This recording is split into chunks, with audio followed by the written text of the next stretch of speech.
In NCAA Season 99 table tennis, one name resonated throughout the entire event that took place at the Emilio Aguinaldo College Gym.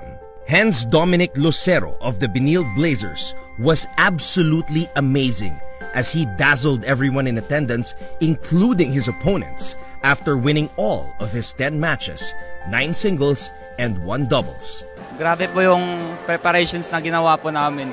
Halos isang taon na po kami nagtitraining para lang sa NCAA na ito. Lucero won both of his singles matches against Peter Carlson Mercado 11-7, 12-14, 11-1, 11-5, and Matt Andrew Ramos 11-7, 11-3, 11-7 to lead Benilde to a 3-1 victory over San Beda University in the finals.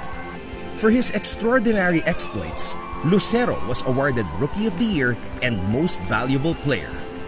Benilde head coach Bong Palermo was aptly named Coach of the Year, while Mapua University's Raul Malien III was named Freshman of the Year. Maraming salamat at nakakuha na naman kami ng championship ngayong taon na to. Salamat sa mga players na talagang nag-training.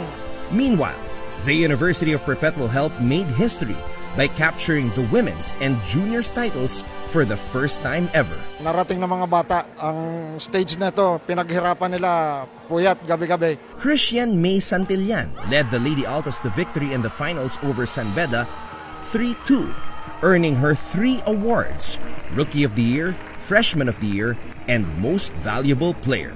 Kanina po, from 2-1 po, tinapangan po talaga namin na sabi namin kaya pa to, kaya pa namin ibangon at mananalo kami kasi alam namin yung hirap na pinagdaanan po namin bago pumabot to. Santillan, in a post-match interview with GMA Regional TV News, mentioned that she was inspired to win the title by her late father. In juniors play, Gerald Aguilar starred for Perpetual as he won both his singles matches to help his team to a 3-1 victory over San Beda. 4 years po kami nag-training. Pinagandaan po namin to ng sobra. Kaya buti naman po nagbunga yung paghihirap at araw-araw namin pag-training. Like Santillan, Aguilar also became Rookie MVP of the tournament. Kirby Collis was Coach of the Year for both the women's and juniors teams of Perpetual. Next season, panigurado, magiging mas exciting kasi sa ngayon, 6 na school lang yung nag-participate. Gawa nga ng, dahil nga sa pandemic, medyo hindi nakapag-ano ng mga athlete. 6 na school lang yung nakapag-prepare. Pero next year, 10 school na yan. Kaya patindi na yung maghahanda gagawin. And that, mga kapuso, was your NCAA Season 99 Table Tennis Recap.